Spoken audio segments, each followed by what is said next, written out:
Hey, welcome to today's live. I am your host, Samantha Salmon, certified integrative nutrition coach. And I know you're not expecting me to host today because today my mom was supposed to be hosting, but she's feeling a little bit under the weather today due to the season change. So she can't host. So I'm going to host a quick live in honor of Black Women's Equal Pay Day, which is today. It's a really important day, bringing up very important conversations to be had nationally within our families at the dinner table. Really important. But I specifically want to talk about something mentioned in an article I read today. Harvard Business Review published an article that I will put in the chat right now so you guys can read it. Dropping it in the chat there. So in it, they encourage Black women to include meditation practices or other strategies to ensure that they're getting enough rest, eating, and exercising, right? So including meditation and all of these healthy practices. Because these healthy practices help us to stay resilient when we're under pressure or feeling stressed or anxious. And I know a lot about this because I have had panic attacks or anxiety attacks. I mean, definitely anxiety I've had, and I've had panic attacks, ever since I started on the journey of entrepreneurship. And it's also happened, in work environments, but it all started, in entrepreneurship. Whenever you're going to do a big thing, for some people, not everyone goes through this, right? But I definitely went through this in my journey. When you're stepping up and you're putting yourself in, a position of leadership, and you take your role really seriously, you want to do well, you want to show up professionally, and certain things don't go to plan, right? This can be very stressful for certain types of people, like myself. And, even in the workplace, just dealing with, overwork, weird personalities, ridiculous expectations, deadlines, microaggressions, different things that can cause stress, anxiety, to arise, as we're working, whether you are an entrepreneur or you're in the office, whatever the case may be. So what I've learned on my journey is that when I'm anxious, I need to take a break, right? Because having those panic attacks, it's really not a fun experience for anyone who has never had them. You basically feel, at least that was my experience, like I could not breathe, even though I'm on air, but it felt like I could not get air into my lungs. Even with my mouth open, the window open, going for a walk, all of these things. And I felt like I couldn't get air into my lungs. So you get panicky in that state, right? Oh my God, I can't breathe, It's really stressful. And we know, like, when we're stressed, especially on that heightened level, these are some of the things that I'm concerned about. I'm losing brain cells because I'm stressed. I'm gaining weight because I'm stressed, because that also happens. My adrenal function is being taxed because I'm stressed. So it's a psychological issue that affects us physically. It has physical manifestations that can be very scary and can have some really scary consequences. So what I've set up in my life is that when I'm anxious, I feel like anxiety is coming on, I take a break, right? I may feel like I don't have time to take a break, and that's when I know it's really critical I take a break. If I thought, okay, I'm feeling anxious, so I'm gonna take a 5-minute break, and my chest is feeling like even more so like an elephant is sitting on it, then I know, okay, no, this needs to be a 20-minute break or a 30-minute break, right? And Gay Hendricks says in this book, The Big Leap, he says, we are creators of time. So anytime you find yourself telling yourself, I don't have time to take a break, you have time. You create the time. We make time. right? That's what he says. And I agree with this, because we all have 24 hours in a day. And just like, when I wrote in my book, You Can Afford to Be Healthy, because I was hearing a lot of people talk about, I can't afford to eat healthy, right? But I'm like, well, that doesn't make sense, because I know for a fact you make more than me. So of course you can afford to eat healthy, because I eat healthy, right? And so I broke it down in my book. As long as you are above the poverty line, you can afford to eat healthy and to be healthy. And it's really, the whole point is about prioritization. We all prioritize different things. And so for me, I prioritize my health and my self-care. So even if I'm on a deadline, and that deadline is causing me to feel panicky, to feel anxious, I take that break. And I do whatever I need to do to fulfill. I take the break, and maybe I can still complete it by the deadline. And if I can't, that's okay. Ask for an extension, whatever the case may be.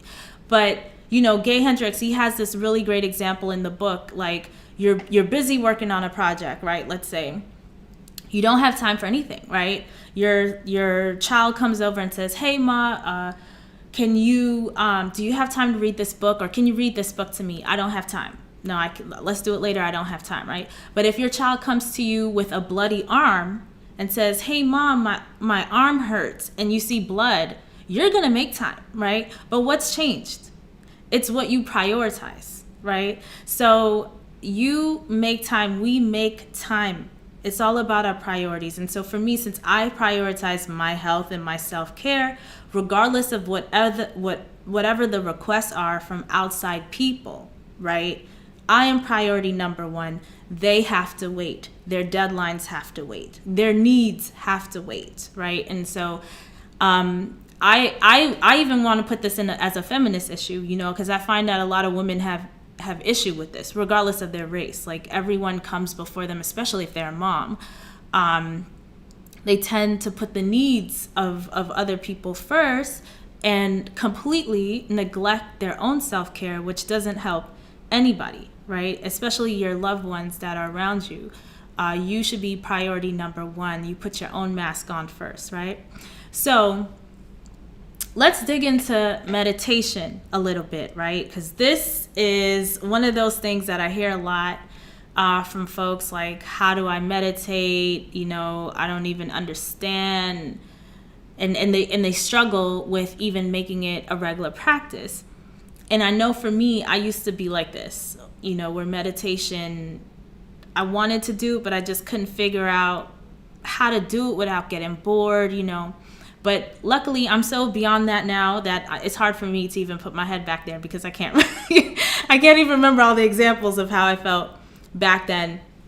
But Wiki says, the meditation is a practice in which an individual uses a technique such as a mindfulness or focusing of the mind on a particular object, thought, or activity to train attention and awareness and achieve a mentally clear and emotionally calm and stable state. Meditation is practiced in numerous religious traditions, right? I was raised a Christian. I still consider myself to be a Christian. And I would make meditation akin to prayer, but I've heard some people say that prayer is you asking God for things, and meditation is you listening and waiting. So meditation is like the listening and waiting. You're sitting in stillness, you're sitting in silence. This is literally my favorite thing to do, because I find in the silence a lot of creativity and inspiration comes, and I just get tickled so much when God sends me a message, do this, or try this. And it's so much fun. It makes life just so magical. But other than that, it slows down time. You create more time even in this practice, because everything slows down. Everything you thought was so urgent becomes less so, right? It's really not. We have nothing but time. So I just wanted to start off with a basic definition of what it is, right? Because I feel like people get a little bit too, they make it too complicated. Because literally, I will take a meditation break, lay down on my back, because it just feels so good to be horizontal on my back for 5 minutes, close my eyes, or I'll stare up at the ceiling fan, and think about nothing. And when you feel like you're in a blender of things going on, right? Life is crazy, your to-do list is crazy, or there's drama around you, whatever, having that stillness and quietness just feels like an oasis in a desert. And I have a really special place that I'm going to tell you about a little later. But when I say this, oasis in a desert, it actually came as I was thinking about how blessed I am right now to have found this special place. And I'm going to tell you about that later. But meditation, what does it do? So I'm going to tell you, there's a lot of information about meditation on the internet. But I'm here to encourage and inspire. That's what this channel is really all about, to support you on your healthcare journey, to help you alleviate stress, eradicate type 2 diabetes. When we are stressed, our insulin levels are high, our weight around our midsection is going up, right? So we want to alleviate stress. We want to be our healthiest selves. When it comes to meditation, what exactly does it do? So for me in particular, it just calms me down. That, like I said, it creates space for me to just not do anything. And the goal is really I don't like my life is so structured. I have a calendar with all of these things. Like, I work long hour days and everything has a time, right? So I'm beholden to other people for these time slots. Even when I'm doing something that's for myself, I only have a certain amount of time for it. So because my life is so calendared and structured and I have responsibilities like most of us, having that space where there's nothing to do and I'm like bored, but I can't really get bored. It's really hard when you are when you're in this mode of stress, right? Boredom is the antidote, right? That is the cure-all. And so you want to get to that. So it's just like lay down, empty the mind. And even when thoughts are coming, just like forget it, And what helps me a lot too is that I live in Orlando, Florida. There's so many animals. There's so many birds, squirrels, lizards, And I'll sit at my window and watch these lizards, and you get to learn a lot about animals when you live over here. I'll watch these lizards go up on a perch, right? They try to get a little high, and they'll do some push-ups, and they'll extend their the bottom of their like mouth or neck, and it looks red when they extend it, right? And I always wondered, why do they do this? So I researched it. And they do that because they want to signal to the other lizards around that they are, number one, basically. They want to know, hey, I'm strong. I'm over here doing my push-ups. I'm strong, so don't mess with me. And this red thing is a flag. Don't mess with me. I'm strong. I'm here. This is my territory, right? So they claim in their territory. And they do this throughout the day. So basically, all they're doing is letting people know, I'm here. I exist. This area is mine. And I'm pretty sure they're eating. They're running around eating, right? This is their whole day, every day. I don't know how long they live. But those are the lizards. Then you have the squirrels that are just running around. They'll nibble a little piece of food. We have like avocados and mangoes growing in the back, so they'll nibble that. Then they'll just play with the other squirrels. They'll stand, they'll stretch. They have nothing to do. The birds, I've been on walks and watched these tall birds. I think they're called cranes. They're all like 4 feet tall. And they just walk and they look at every single detail. These animals inspire me so much because there is really nothing to do. There's just free time. They're just enjoying existence, right? Their lifespan is a lot shorter than ours. I'm pretty sure because of the stress. They're always like a squirrel eats really fast and is always looking around for a predator or somebody who might steal its food, right? We don't necessarily have to do that, but we're always like in a state, a lot of us are in a state of chronic stress, which is where, the excess fat tissue is coming from. It's low grade inflammation all the time. We're dripping ourselves with inflammation because our cortisol is staying high instead of being high in a crisis event and then going down. We just stay there, right? Because we're ruminating, especially as women. Our brains tend to ruminate over things. So these animals, they kind of remind me that, what is there to life? It's just to be in existence. Your whole value is in existence, not in your production. We are human beings, not human doings, right? So just being and being present, taking up space, just breathing. And so that's what I do. I focus on the breath. I clear my mind. Nothing is important. Nothing is important, right? Nothing is important. And so the benefits for me is just getting clear on my purpose, who I am, why I'm here, and what's important to me, right? Not all of the things and people tugging at me.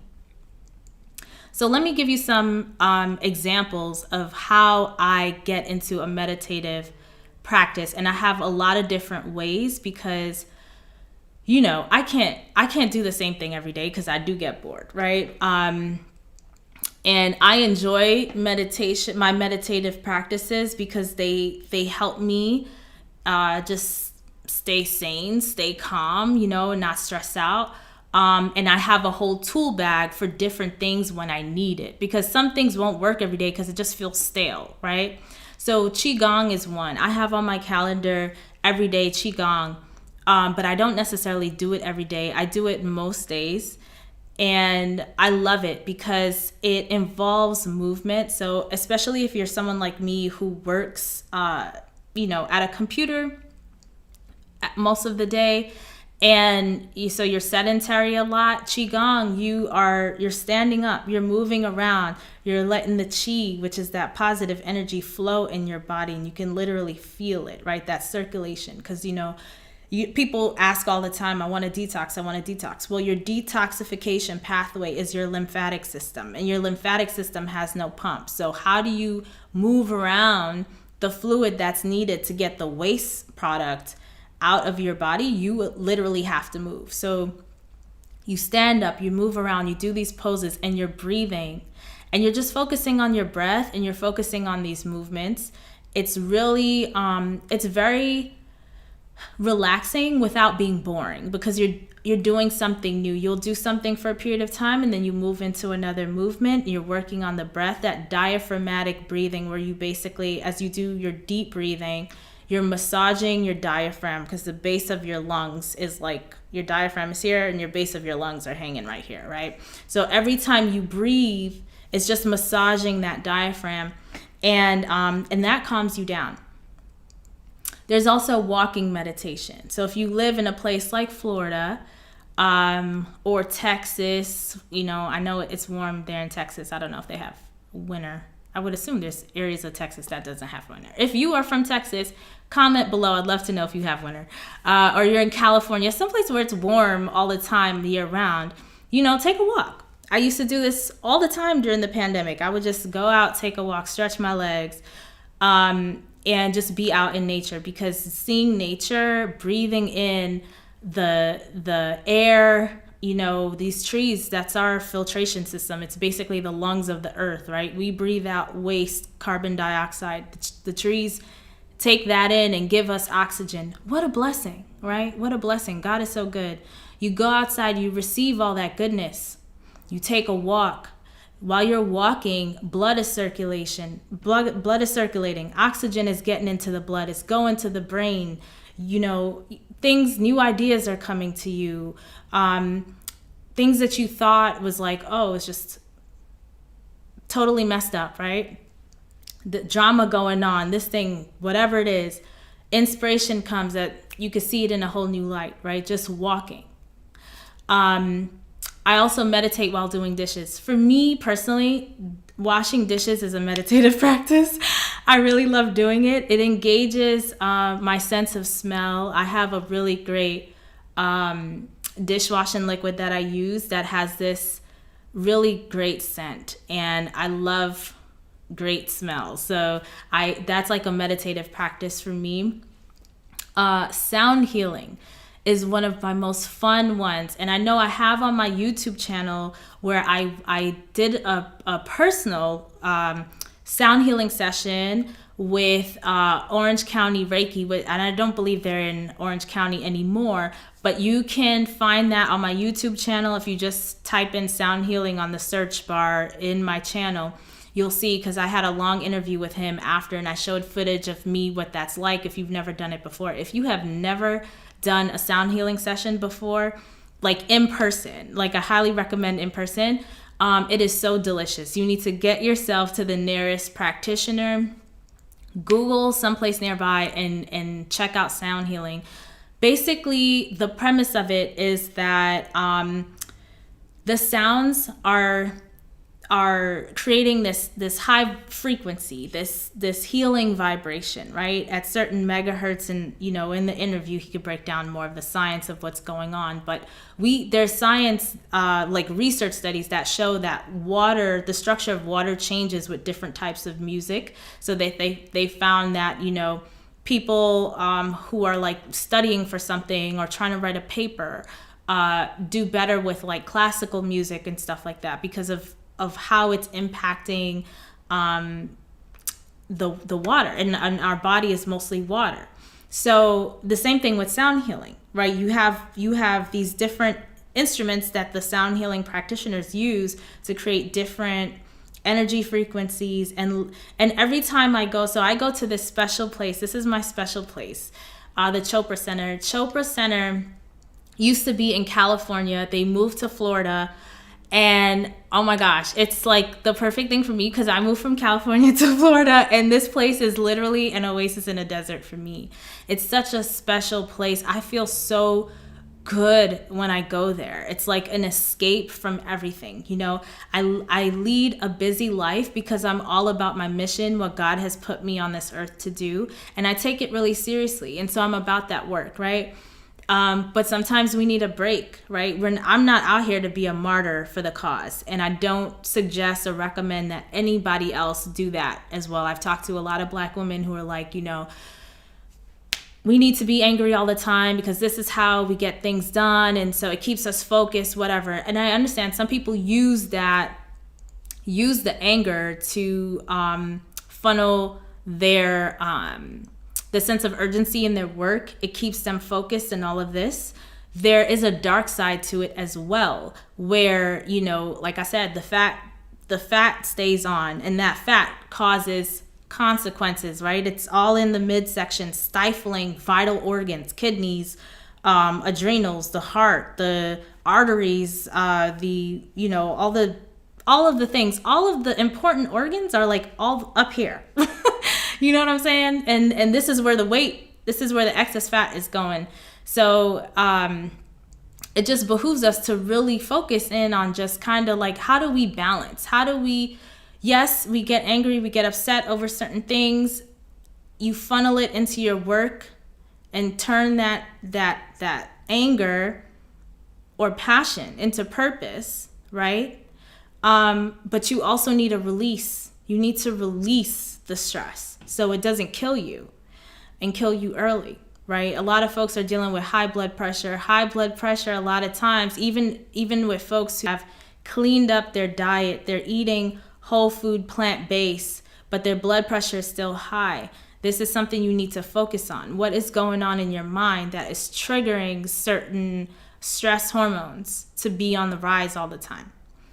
So anyway, let me backtrack. I got sidetracked. So sound healing, right? So go to a sound healing practitioner or a sound healing event or something like that. You lay down, they play these music. And I personally have experienced like just lifting out of my body and seeing things like your eyes are closed and I'll see like colors and shapes and different things. Things will come to me. It's such elated experience. It's so even like hard to explain, to be honest. It's something you really need to experience for yourself.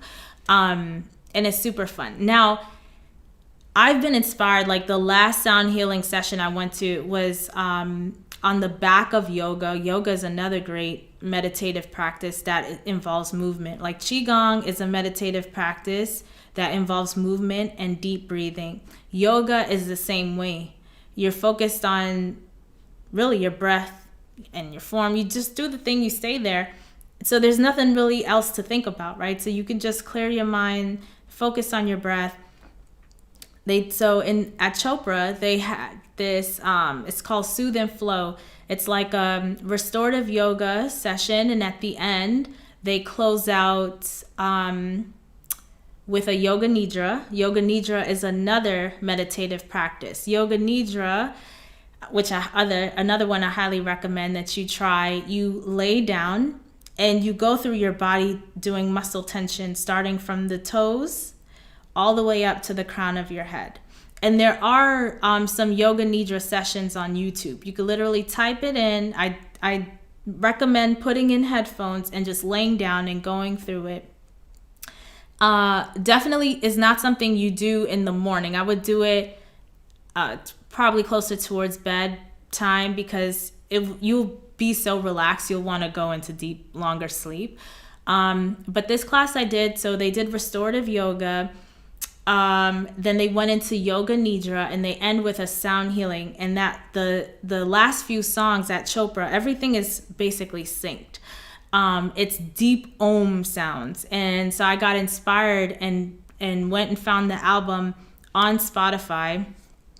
And so I played that on my ride back home to just keep me in that space and that energy of just deep relaxation, right? Which you can do when you're at home. Like I said, I highly recommend doing an in-person one because it is just so delicious.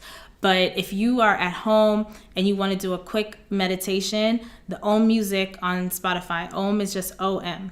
You can look that up. So these are like my favorite meditative practices, and since I have so many to choose from, there's always something different I can do. So if I'm at home and I'm in the middle of my workday and I just need a few minutes, that's really good for Qigong, and I want to stretch my legs, I'll do Qigong. If I feel like I need to be in community or want to be in community, that's really what drags me to the Chopra Center, is that it's an escape. It's like, how guys talk about like their man cave or the gentleman's club or someplace where they hang out and they could just be themselves or whatever. This place, the Chopra Center, is like that for me, where I'm just like, because I don't have to be anything to anybody, right? I just relax and just be present, So yeah, that's my oasis in the desert, and that's my favorite thing. And so out of all of these things, I always have something to choose from depending on what my body's telling me at the time, what I feel like I'm needing. Sometimes we need community. Sometimes we just want the energy of other people around us, even if we're not talking to them, right? Because when you're doing a meditative practice, it's not really about you talking to anybody or giving energy to anyone. But just being present in the room with other people, energy is flowing. You're co-creating the energy together. And it's a really special experience. So sometimes we need that. And that actually boosts our own energy, right? That's what I found. I think a lot of us figured that out during the pandemic because we weren't in community connecting with each other for 2 years.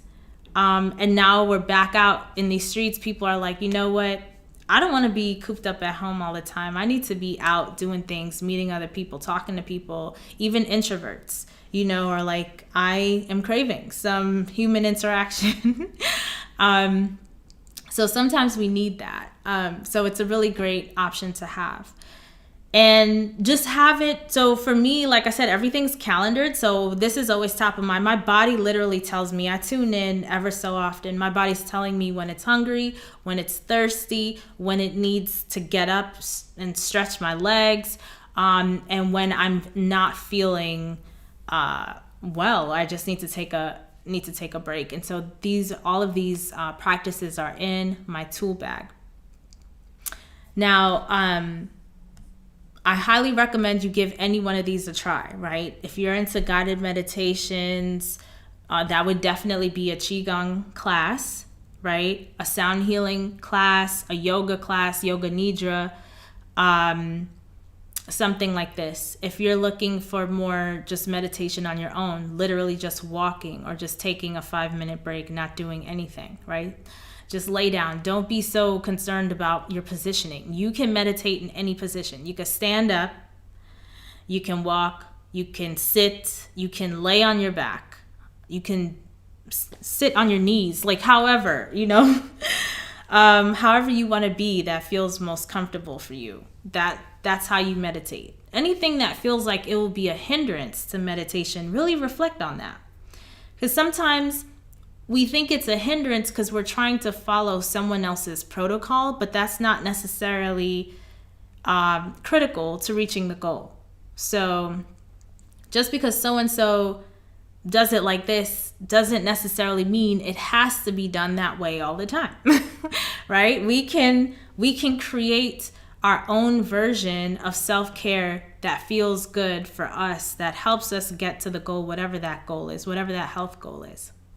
So if you liked or enjoyed this quick YouTube live, I ask that you subscribe to this channel and make sure you click the notification bell to get notified the next time we go live or post a video. We are coming back on Sunday let me tell you what a time, because we just came up with this time I'm sorry, did I say Sunday? I meant Saturday. Saturday at 1 o'clock. Is going to be our new time. Saturday at 1, my mom and I, we're going to be on here, and we are talking about basil. If she's up for it, we're going to be talking about specifically how she's been growing basil at home in New York.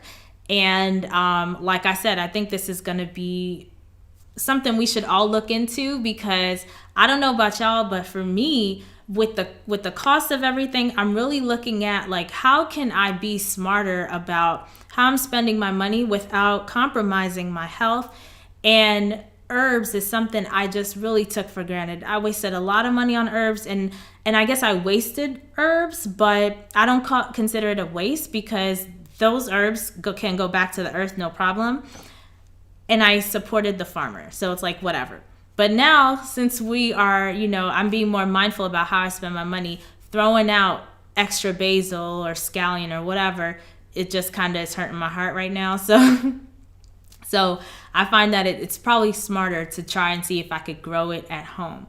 And so we're going to talk about that. How do we grow these herbs so that we can pluck it whenever we want to, and we have it for whatever random recipe that may come up in the future.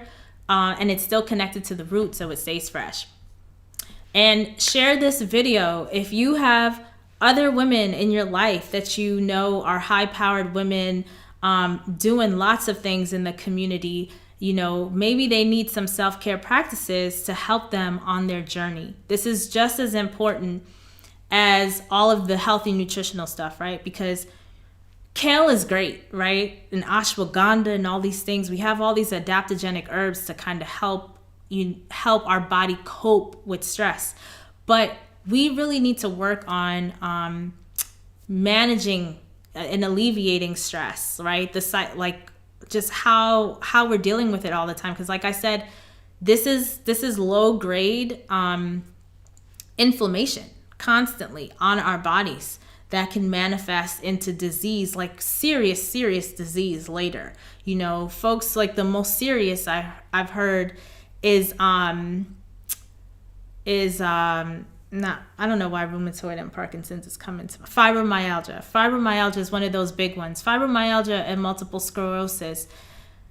It's like one of those big things when the body's just under siege, We don't want to graduate to those levels. We don't want to graduate to other mental health conditions or things like that. We want to always keep ourselves as calm as possible, because society feels like a lot right now. Work feels like a lot, especially if you're mid-age, mid-career.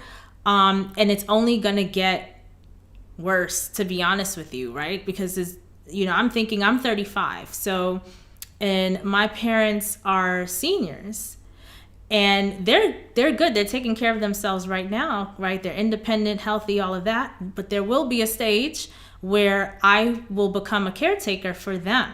If I was a parent, then I would be taking care of them and my kids. So this is just a journey of life for most women that I know anyway, where you, especially around this age, when you get to mid-age, you're dealing with all of this stuff, being caretaker for your kids, your parents, you have job responsibilities. If you're running a business, even more so, because to start and grow a small business takes a lot of energy. So we need to always fill our cup and take care of ourselves. And so hopefully some of the things that I'm doing will help you. And at the very least, if you give it a try and show up to one of these classes that I'm telling you, a Qigong class, a sound healing, bath, yoga nidra session, yoga class, any of these things, you will feel good. Okay, you will feel good. So let me know in the comments how you enjoyed this little chat, if you've tried any of these before and what it's done for you. And if you are going to try soon, definitely come back and let me know how your experience has been. I definitely want to hear about it. Have a blessed day, and we will see you on Saturday.